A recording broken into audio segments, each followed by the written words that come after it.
So Tim, Mark, thanks very much for getting this all together. I think it's going to be fascinating. Mark, you did our first ever masterclass, and you talked a lot about not only your trading philosophy and how you do things and how you look at markets, but you broadened it out into how you look at your life and lifestyle and how you broaden your knowledge base. And one of the people you mentioned was Tim. And I said, well, it'd be fascinating to find out how Tim and you have interacted, and we can all have a joint conversation to see what we can all learn from these kind of things, because a lot of people are fascinated behind those concepts, because people don't look at their lifestyle as much as they look at their career and stuff like that.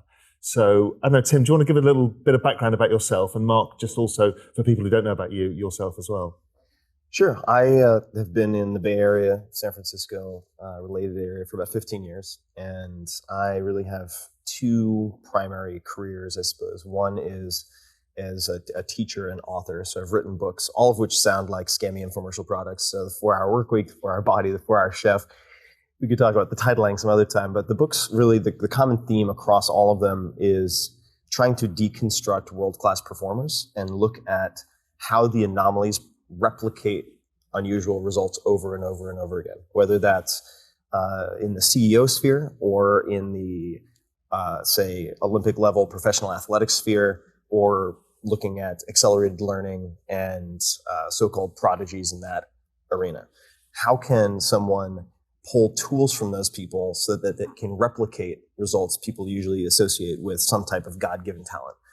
And there are different types of analyses we do for that. The second career is really startup angel investing and advising. So I was seed level and still am advisor to Uber, Evernote, investor in Twitter, Facebook, about 35 companies total up to this point in time. So those are the two areas where I spend a lot of my energy. Fantastic. Mark? Well, I'm a hedge fund manager. I've been involved in the hedge fund world for probably 16 years, running my own funds for 13, almost 14 years. And as we'll go into all the specifics, I've run several different types of funds, but typically my focus is on macro.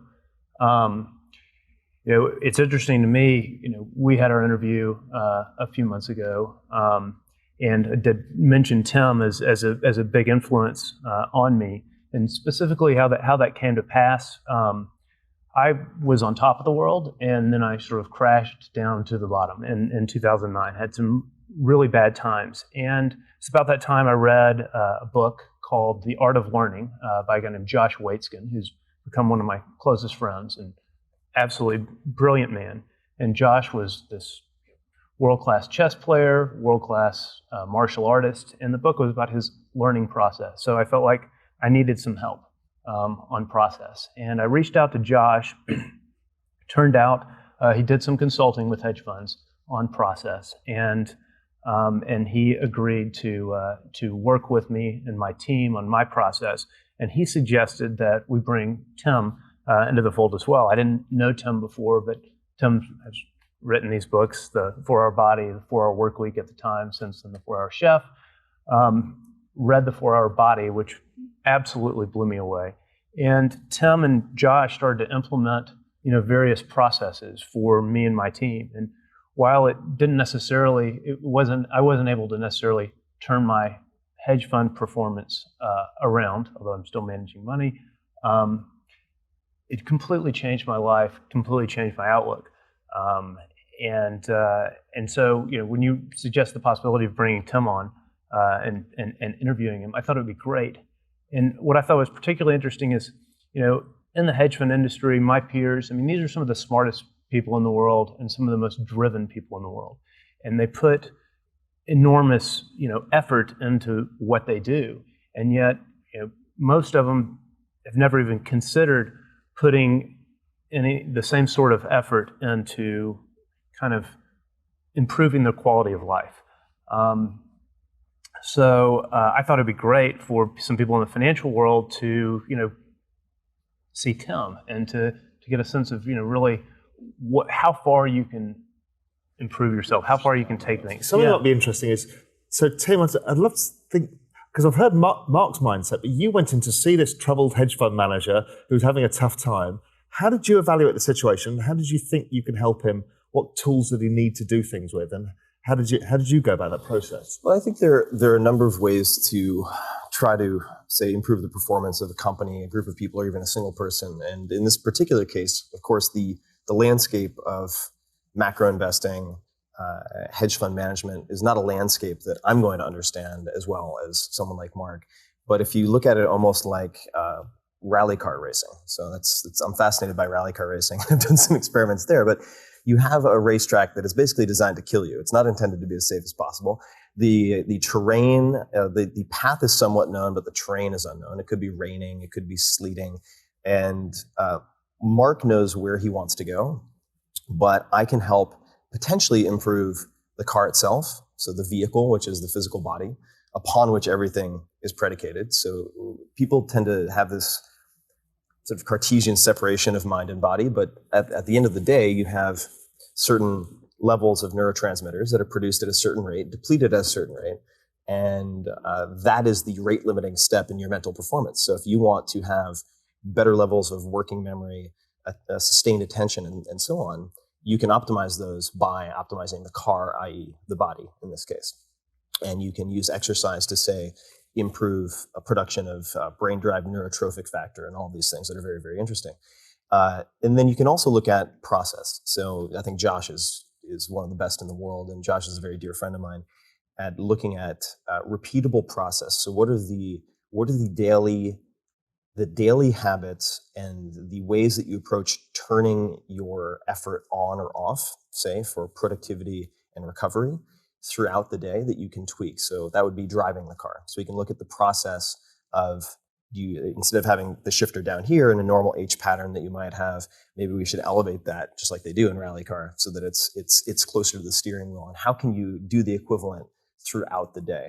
And that might be incorporating different types of sets of questions that you apply to certain scenarios. It might be deciding beforehand, for instance, with a lot of my startups, when you scale to a certain point, you're going to encounter the following types of problems. So how do you plan for that type of crisis management in advance so that you're not reactive, so that you can be analytical when most people would be emotional? And those are some of the tools in the toolkit that I would usually try to bring to bear in a situation like that. And Josh and I have very complementary approaches, which is part of the reason that we enjoy hanging out so much and working together. Hi, I'm Raoul, the CEO and co-founder of Real Vision. The financial world is a complicated world right now. It's a really complicated macro picture, and there's a lot of risks. Real Vision and our YouTube channel help you navigate those risks. So subscribe now to the channel and never miss an update. There is simply too much going on. So subscribe now. Thank you. And so Mark, so Tim walks in and says, okay, this is what you need to do. How did you take that on board? And then how did you engage with that process and kind of then start to see the benefits flowing through, and how did that change you? Well, initially what I tried to do was incorporate 40 different new processes into my life. Diet, exercise, meditation, all kinds of things. And I wasn't particularly successful. And I peeled it back a little bit and started to implement sort of one process at a time. Nailing breakfast was a huge one for me. I mean, what do you mean by nailing breakfast? I mean, having a perfect breakfast. It's what's going to fuel you for the day. It's what's going to, it nourishes you. It's something you always have time for because it's the beginning of the day. Nothing's going to run over and block it out. So, nailing breakfast, nailing your morning routine was really the first key. Everything from that, built. Started to implement, there are a variety of things I did. I got into martial arts. I'm, pretty much addicted to Brazilian Jiu-Jitsu, and both Josh and Tim are, expert, really world-class martial artists as well. But part of that was even breaking down the workouts, the times, what time of the day are you going to be the most productive, the most creative? Usually it's after your mind is cleared. How are you going to clear your mind? Well, your normal conscious mind has thousands of thoughts running through it constantly. But the key is accessing the subconscious mind where you're really doing your thinking. So how do you create these periods of time when you can best access that? So maybe it's breaking up your workout into 2 workouts a day that are half the length. Maybe it's implementing a 5 or 10 minute a day meditation. And then it's structuring your workday so that you're not answering emails during your most productive time, and then it's self-tracking. And a lot of it starts with establishing a baseline, so knowing where you are. And I think that, just to give a very common example of where people get themselves into trouble, if, like most people, you take these extremely elite thinkers in the form of top hedge fund managers who have annual checkups once a year. And they make decisions based on the results of these blood tests that may come back in range or out of range. And typically the way that even a concierge medical service works is you have this checkup, you get back your blood values. Uh-oh, this is high, this is low. Here are 2 or 3 medications to correct these following things. And you realize a few things very quickly. Number one, if you were to take that test the next day, the values would be different. So you want to always confirm testing results. And you can apply that to many different types of thinking. Secondly, what you're interested in when you look at, say, blood values is not just a snapshot in time, because that's like trying to understand a World Cup game from one photograph. You want to understand trending.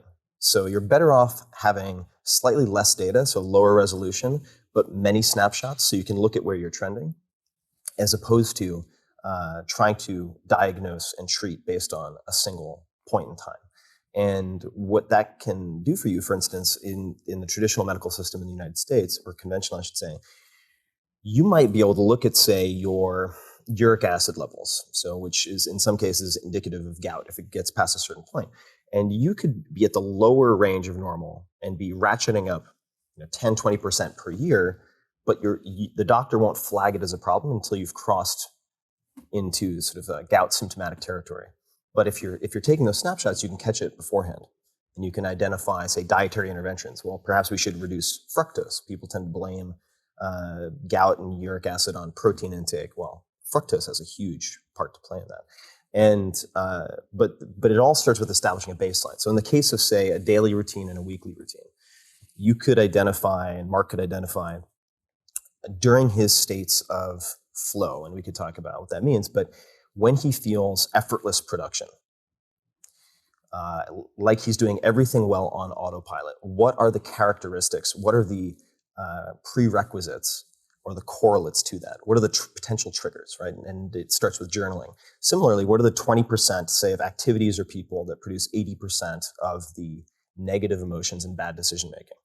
Let's start chronicling that. And once you start to identify those patterns, say, over a week of journaling, similarly with diet, right? So you could say, oh, well, you're having a meltdown. This is not specific to Mark, but like person X is having, they're getting very frustrated and angry at 11:30, but they're having coffee and a bagel for breakfast. It's like, okay, well, this might be a very easy fix. Just like a lot of people with IBS, irritable bowel syndrome, simply have a gluten sensitivity. It's not like they need any type of, they don't have a small intestine bacterial infection or anything like that. It's just gluten. But it starts with capturing your baseline, and it's astonishing to me how I used to do this and how many people will change many variables without first establishing where they are. So that's the first step is, where is the patient? And it's actually a similar thought process to how we look at markets as well.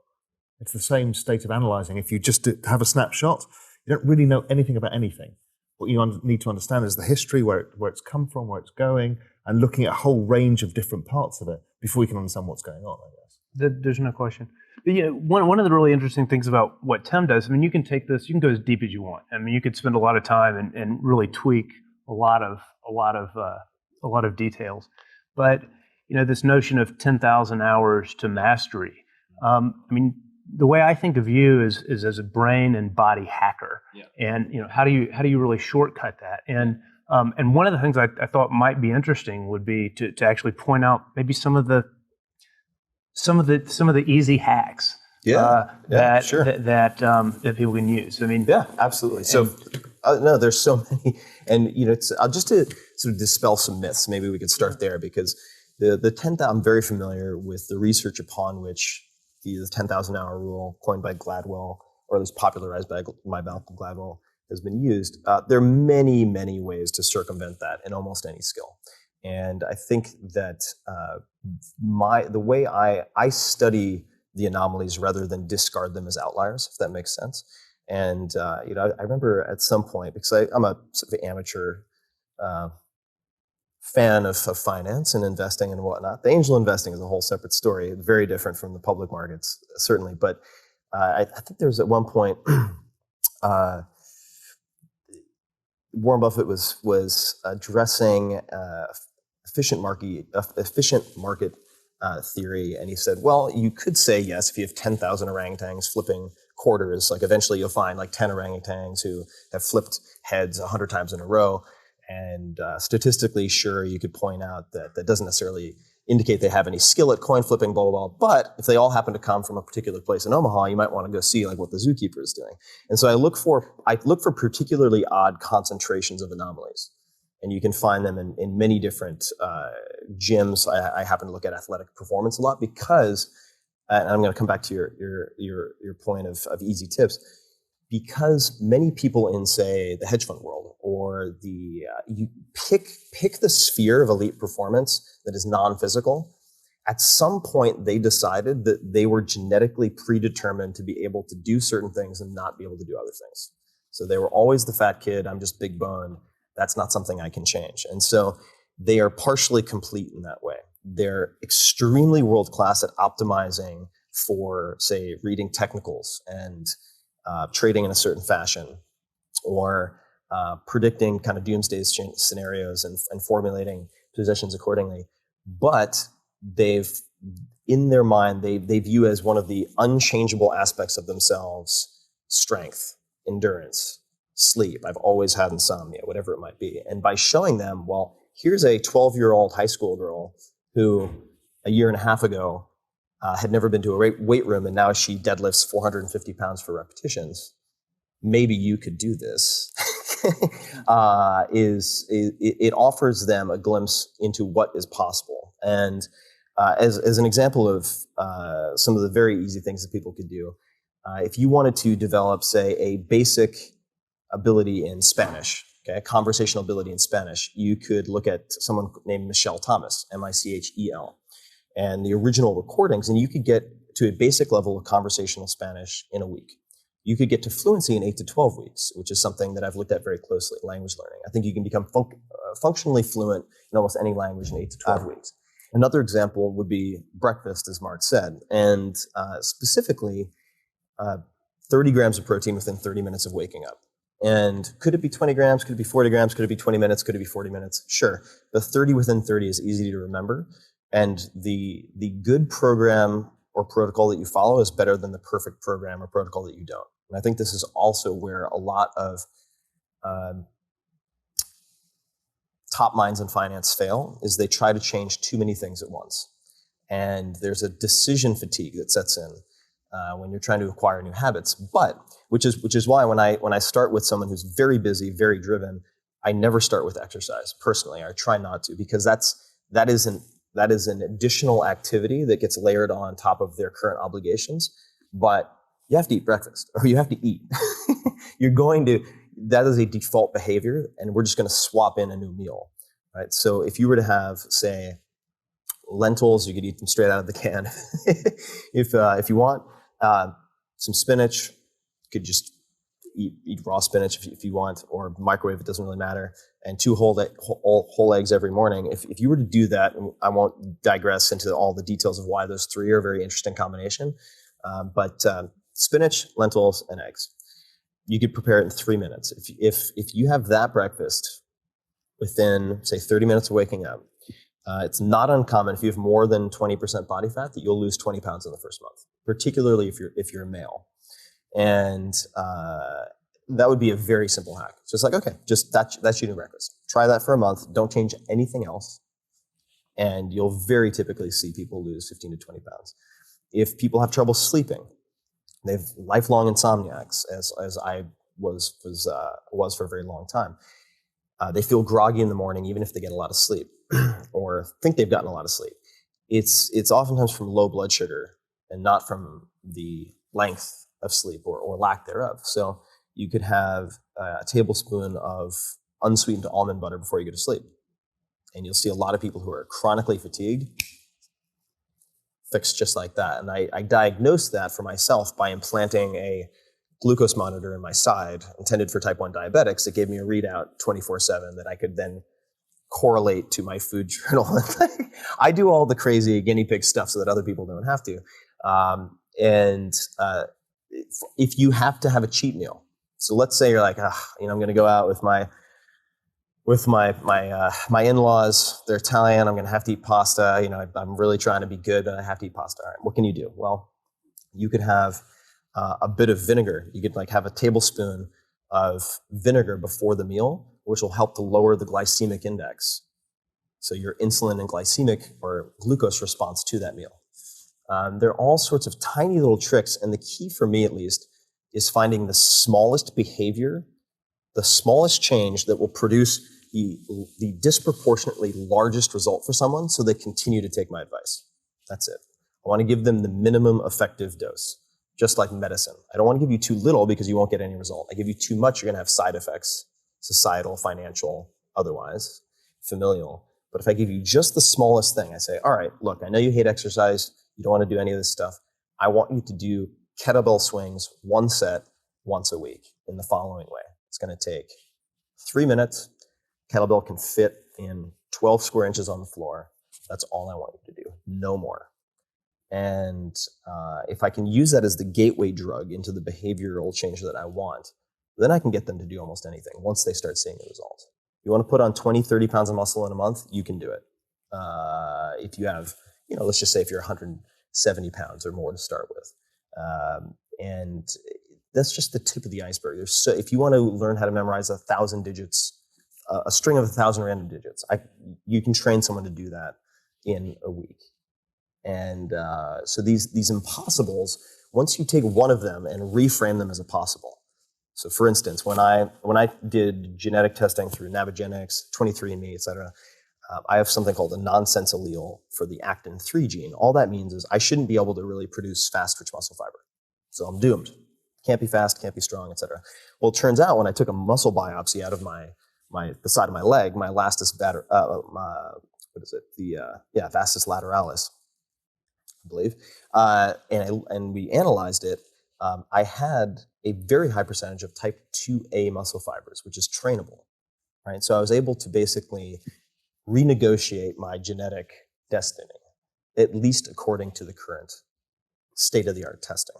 And so I always feel like, outside of very few areas, maybe the law in some cases, reality is negotiable, and that includes physical performance, and that's a great way to shock people into believing that all these other things are possible.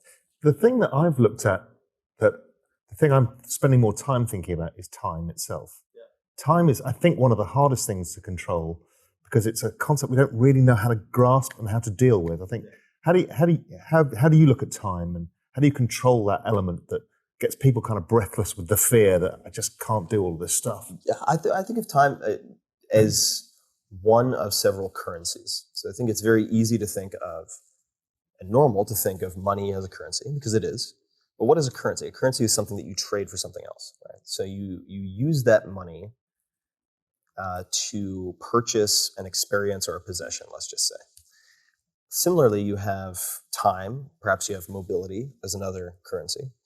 And time is non-renewable, whereas capital is renewable. So in the hierarchy of prioritization, the time should take, past a certain point on Maslow's hierarchy of needs, right? Time should become your number one priority, and allocating that effectively. So I think that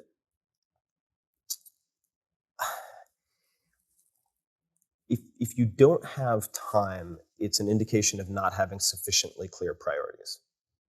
I think that's it. And when I think about time, again, personally, I'm less interested in can I cram more into a day? Yeah. It's how do I get the highest quality of life out of the time that I've got. Right. So I think there are many different ways to approach it, and there are many people who do a lot of thinking in this area. I think that there are a lot of contemporary thinkers, David Allen. There are a lot of course, you can go as far back Ben Franklin and beyond, Marcus Aurelius. But I think Peter Drucker, The Effective Executive, is a fantastic place to start. And the focus on effectiveness over efficiency. So effectiveness being choosing your activities wisely, and then efficiency being doing those activities well. But doing something well does not make it important. And I think there's it's very easy to conflate those two in a world where you are constantly hit with propaganda for the latest tools. But the principles are more important than the tools. Right? If you're a good artist, you can use a crayon or a piece of chalk or a paintbrush. But if you're constantly just devising the latest tool and you never develop those artistic skills, it doesn't matter. And similarly, I think the deciding what is important, deciding what is, which is oftentimes what makes you the most uncomfortable, I think, the thing you least want to do, a pretty good indicator. The general principles of thinking about prioritization remain fairly consistent, I think. And for me, and many of the top performers that I see in, say, just in the startup world, because it's a very exaggerated, it's a world in which you can look at every little problem gets magnified dramatically because of the velocity at which many of these companies are growing. So a small mistake turns into a very big mistake very quickly, which makes it easier to see. And for people who are growing at the rate of, say, an Uber, right, which is unprecedented in the history of startups, or anywhere else. I can apply this in my own life, but if you have, say, 5 to-do items, what is the one of those 5 that, if completed, renders the other 4 unimportant, or that makes the other 4 easier to solve, easier to address, right? And trying to pick the lead domino in that respect and prioritize and allocate time accordingly, I think is a very simplistic way, but effective way to go about picking that. And I like to think of it as the lead domino that just knocks over the others. Or which of these decisions can I focus on that will prevent 1,000 decisions in the future? And that's a very sort of engineer-like way to approach, say, engineers or computer scientists have a general hatred of repetitive tasks. So if something needs to be repeated, they want to create a script or a program to run that.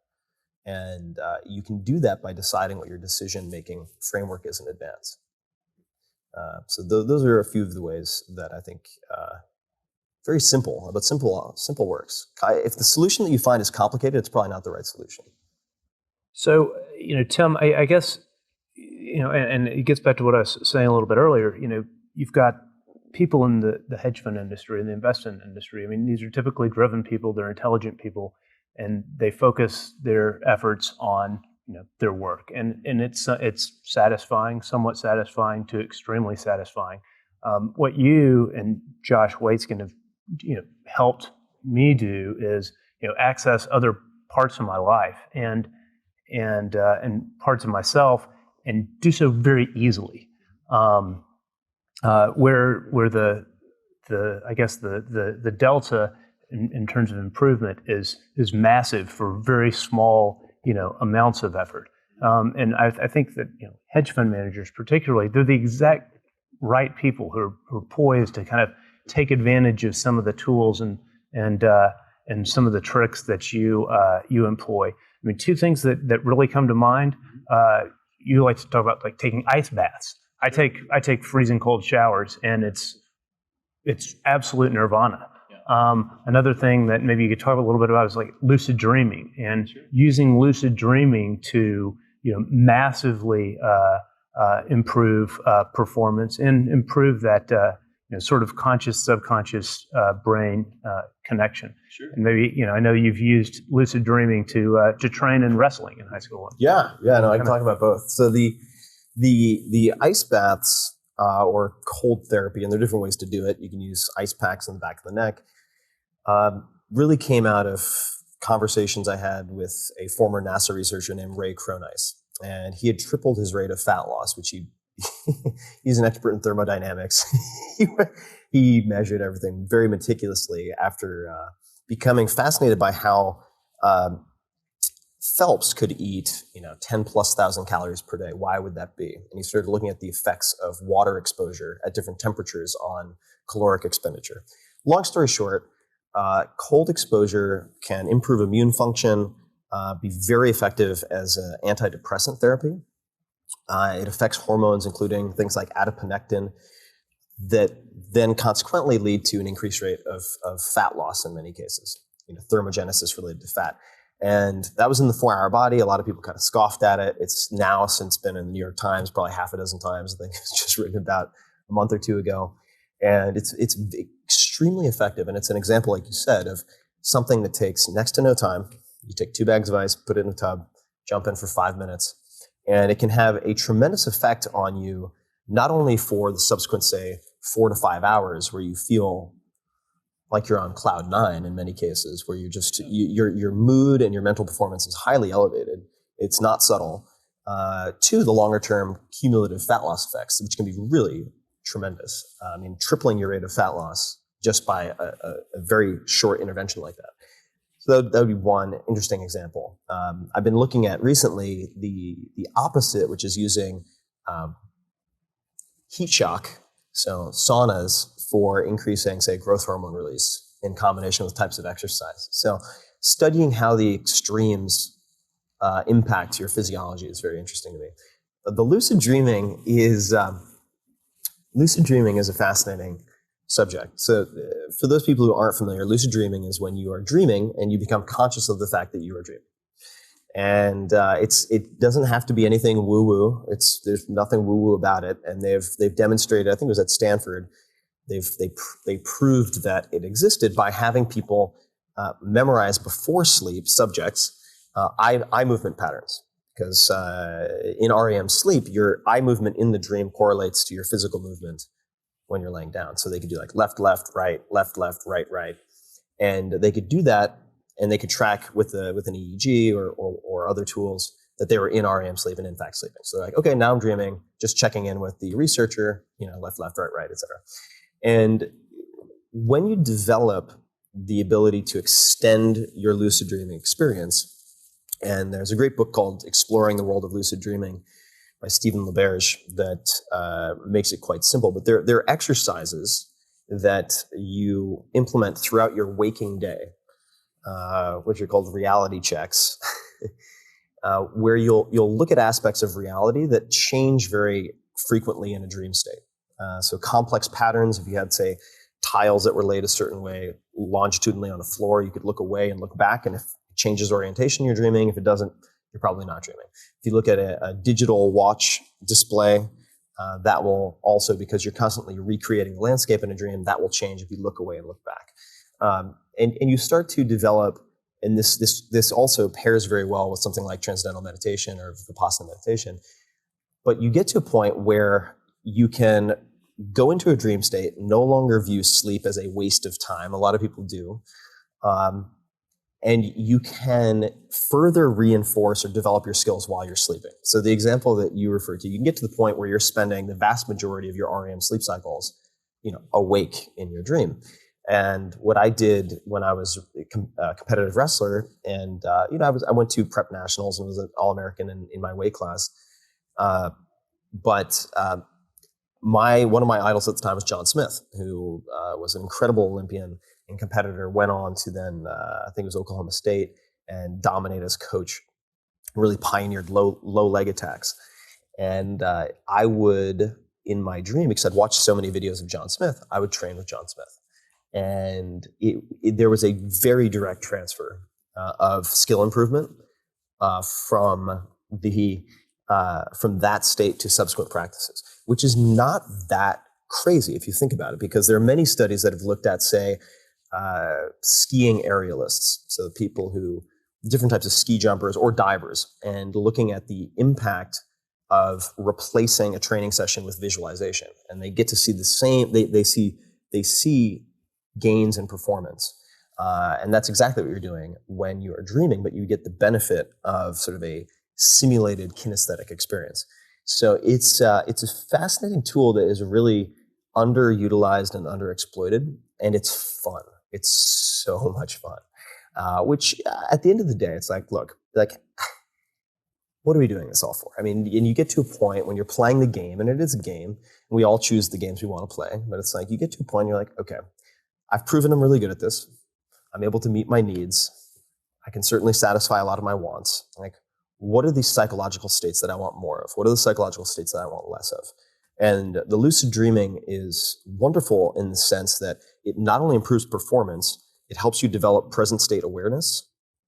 And it puts you into a similar state if you practice lucid dreaming, because throughout the day you're doing these reality checks. What is that doing? It's like meditating for 15 seconds, 10 times a day.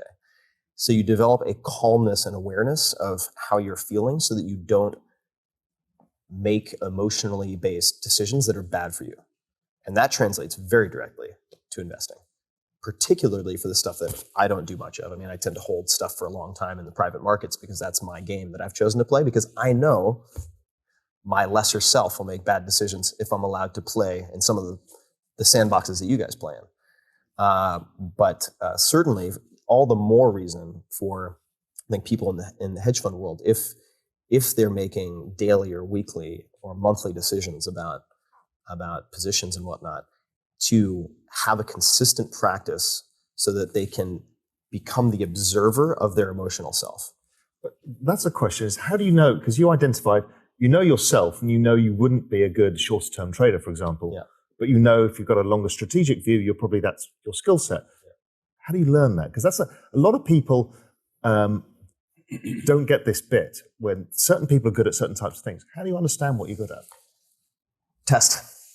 You throw a bunch of stuff against the wall and you see what sticks, and you see what you enjoy and you see what you dislike. In my particular case, I've done, despite myself, done reasonably well in the public markets with a handful of stocks that I've bought. I mean, Pixar was the first stock I ever bought. And then there's a point where I bought Amazon. Amazon did really, really well. But in 2008, when everything was going to, well, seemingly, if you watch too much television, going to hell in a handbasket, I spend, just by the very nature of, I have a blog with 2 million readers per month or so. I'm online a decent amount to write and communicate. So I'm exposed to a lot of this noise, this Chicken Little, the sky is falling, hysteria, for instance, in 2008. And what I realized about myself is that if I can watch a chart of the value of my holding going up and down, and Mr. Market is tapping me on the shoulder asking, are you sure you want to hold this? Would you like to sell? I really think you should sell. But wait, it just went down. Maybe you should buy some more. You want to buy some more? That monkey mind is very untrained in me. It is so poorly behaved, and it's such a bastardly little saboteur in my mind. I need to create constraints that allow me to utilize my strengths while mitigating my weaknesses. And the way I do that is by investing in startups where I have an informational advantage, where I have a product advantage, and I can also poll, say, 1 million plus people who are 25 to 40-year-old males in metropolitan cities, primarily on the coasts, who have high disposable income. I can get a very good read on those things, do a lot of front-end due diligence, make a decision, and then I'm locked in. And that protects me against second guessing and making subsequent decisions that are going to sabotage the good work I did in the first place. But I learned that by trying different types of investing. So do you think maybe, you talked about journals before, which I think is an interesting concept, because there's a certain intellectual integrity when you have to write it down and be honest with yourself. And I think a lot of people in investing aren't honest with themselves. I think it was Paul Tudor Jones would say to me that the thing that he learned about what makes a good investor is to have your time horizon and your investment horizon the same. So your idea time horizon usually is, I think the dollar is going to go up over 3 years. I'm going to put that trade on over 2 weeks. That's wrong, because it's a big mismatch. And it's all of that intellectual integrity about what you're actually trying to do and who you are. And then it allows you to do that, I guess. To then focus exactly where you know your strengths are. Definitely. And I think that journaling is one example I think has tremendous value, especially if you don't view yourself as a writer. Because what writing allows you to do, and we could call it journaling just so people don't get intimidated, it is allowing you to freeze your thoughts in a form that you can analyze. You're not going to take the time to record yourself for hours and go over it, but you can write 2 pages every morning.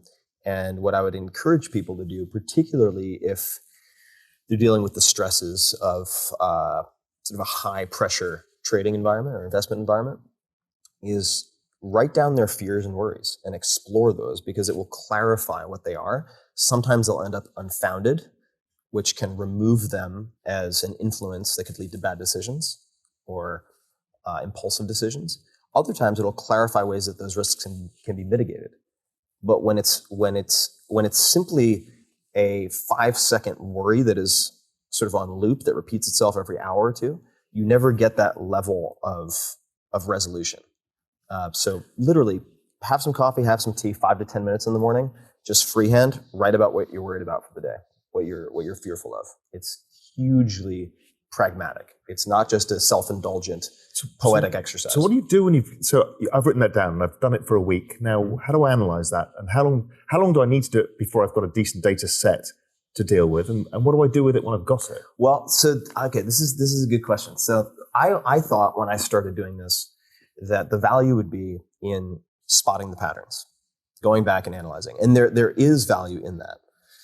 But part of the value is you're taking these muddy, distracting thoughts and imprisoning them on paper so that you can get on with your day and act analytically and effectively without irrational concerns affecting your rational process. So you're just taking it out of your mind, plonking it over there for the time being. That's it. Okay. And it's surprisingly effective, and it's so simple. Yeah, I mean, some people do that at night. You know, if you've got that, you know, you've got the night horrors and you're thinking about something, writing it down. Yeah, get it out of your head. It's out of your head, and then you can do it. You know, one of the interesting things that you and Josh had me implement was you know, in terms of taking advantage of the subconscious mind, was, you know, feeding myself questions or problems to deal with before I entered into one of these periods, like sleep or meditation or exercise. Can you maybe, you know, expand on that? I don't know. Sure. Yeah. Or how that. No, absolutely. works. I think that it is a wasted opportunity if there's sort of different levels of processing, and that ranges. There are many different ways to frame this. Daniel Kahneman, who wrote, I think this is Thinking Fast, Thinking Slow, talks about system 1, system 2. People talk about the conscious and subconscious. But if you look at talking about pattern recognition, a lot of the breakthroughs, the sort of lateral or oblique discoveries that people make that are non-obvious, they often happen in the showers, they often happen when listening to music, they often happen when daydreaming, they often happen in the middle of the night in a dream, etc. And you can encourage that by prompting that level of processing with a question before you go to bed. And which is why when I journal, it's typically 5 minutes first thing in the morning, 5 minutes before I go to bed. And I also do a little bit of sort of post-game analysis on the day, at the end of the day. But that's another very, very simple approach for allowing that those idle CPU cycles, as we think of them as idle when we're sleeping, although it's not totally accurate, to have a problem to chew on.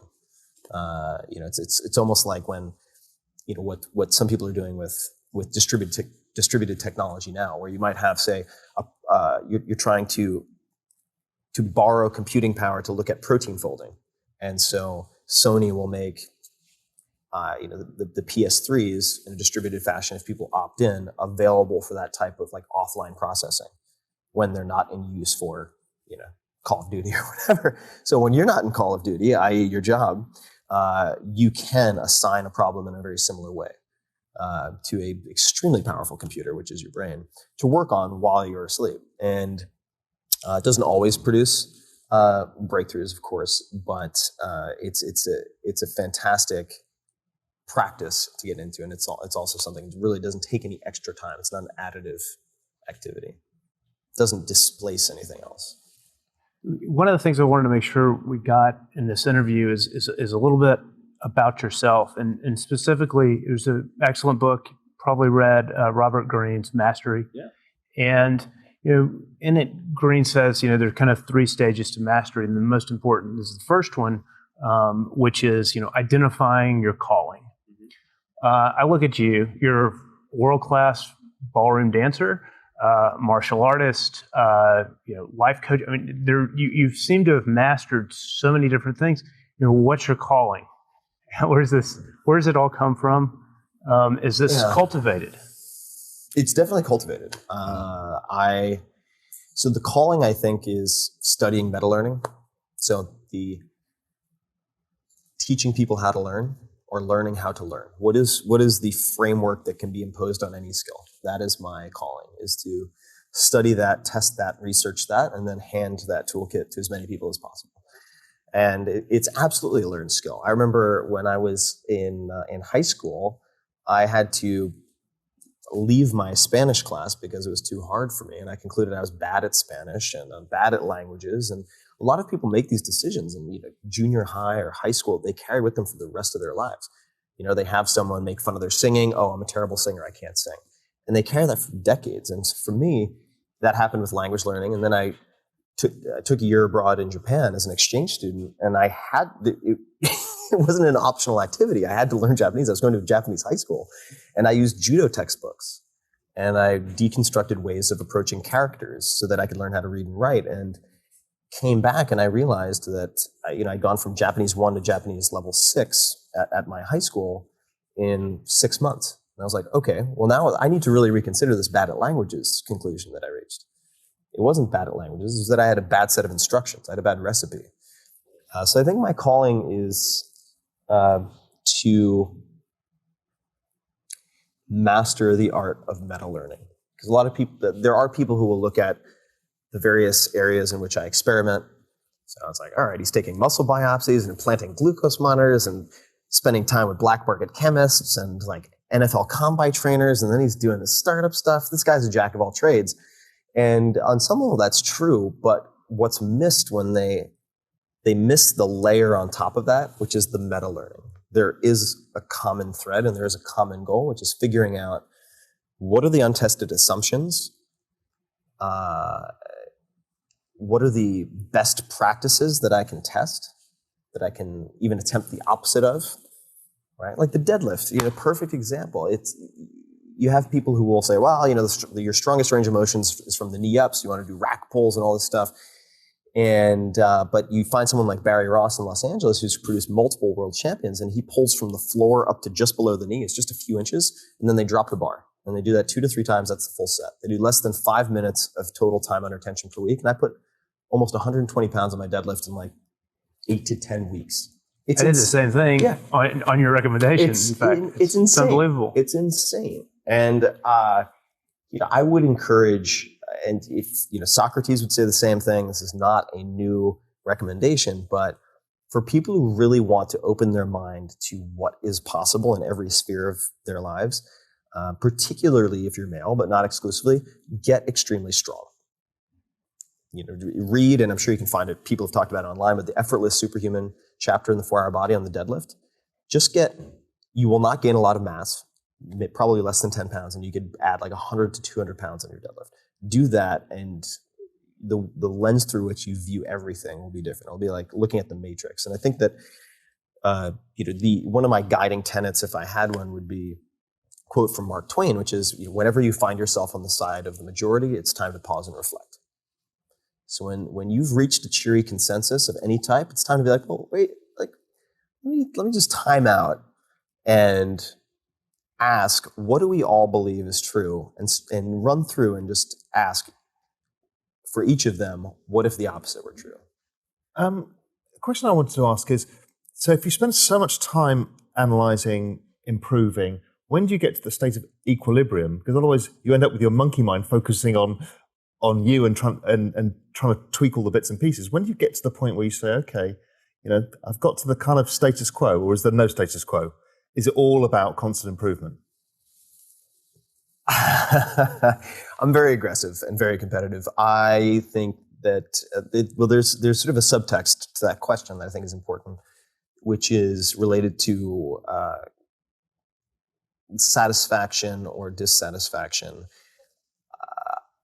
I don't think that seeking constant improvement and dissatisfaction have to go hand in hand. So I feel like if you're not getting stronger, you're getting weaker. If you're not getting younger, you're getting older. If you're not getting further away from death, you're getting closer. And there's no equilibrium. The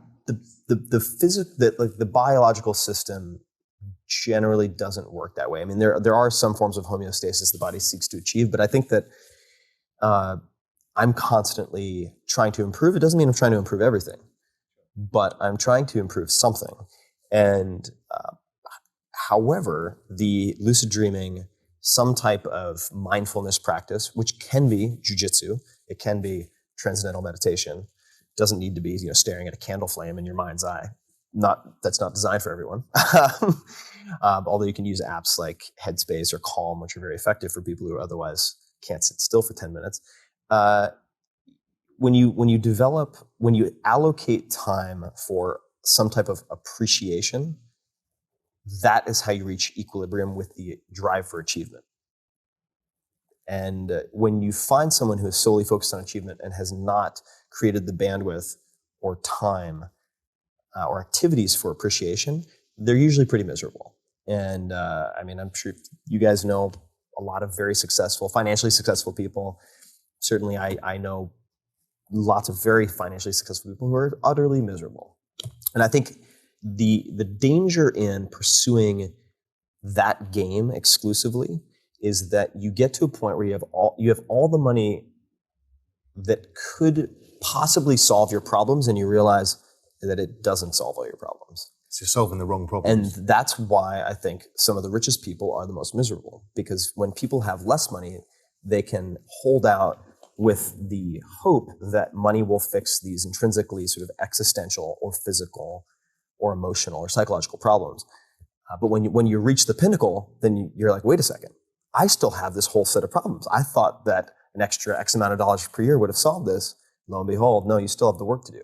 So I think that developing a holistic set of practices that appreciates the full human, including the body, which it is your machine.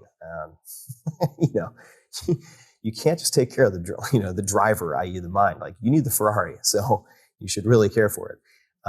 But I think that the way you reach equilibrium or a sensation of balance is by having the appreciation and a set of activities and practices for that, and then a set of activities and behaviors for achievement. I think just one thing I'd add to it is, and I think something that you and Josh have taught me is just to love the process. Yeah. So, you're pushing, you're working, but it's not even stopping and smelling the roses, but it's enjoying the path. Definitely. And loving the path. No, absolutely. And I think that it's perhaps cliched, to say life is a journey, not a destination. But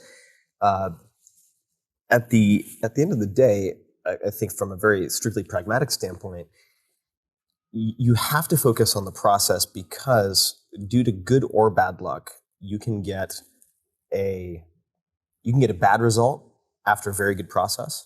You can get a great result after a very bad process. And so your method of investing could be covering your eyes and throwing a dart at a dartboard with a list of companies on it, and you could get lucky and have a great outcome, but that doesn't make that a good process. And vice versa, you could do all the research in the world, and there's some blind spot that you couldn't have identified, and you end up with a bad result. But the way that you end up, I think, being proud of how you are building is by refining and trying to have the most perfect process possible. And that also, I think, prevents a lot of the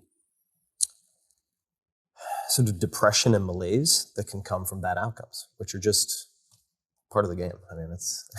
Yeah, and particularly in financial markets. What's interesting in financial markets is losing, even if you lose only a small amount of the time, that losing part, the pain of that far outweighs the benefits of when you're actually making any money. Yeah. Yeah, there's a really good book called that I enjoyed anyway, called What I Learned Losing $1 Million, which looks at sort of the psychological dynamics of making and losing money and what happens when you personalize those or attribute to talent what should not be attributed to talent or lack thereof.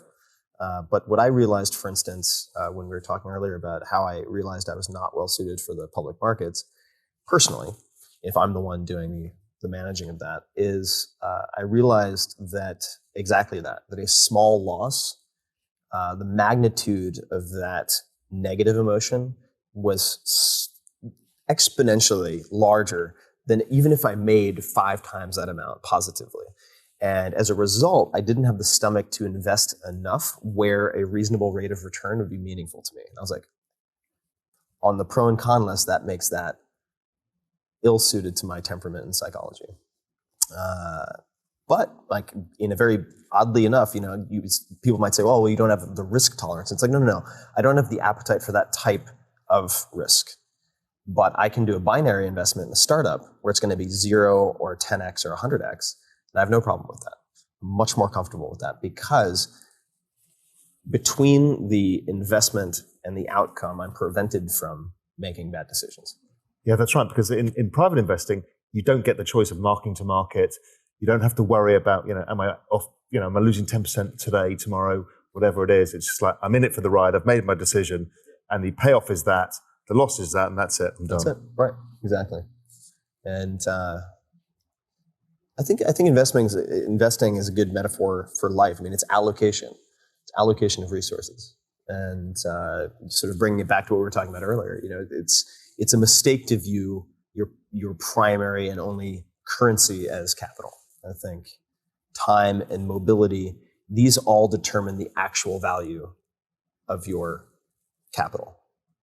Because if you don't have time, you can't exchange that money for experiences. And your capital is your quality of life, I guess, in some way, shape or form. And all of those are the currencies that you trade for that. Yeah. Yes. Absolutely. Great. Tim, well, thanks very much. And Mark, thanks a lot. I think it's been really fascinating. Yeah, my pleasure. Thanks for having me. Absolutely. Cheers. We hope you enjoyed the video. At Real Vision, we help you understand the complex world of finance, business, and the global economy with in-depth analysis from real experts.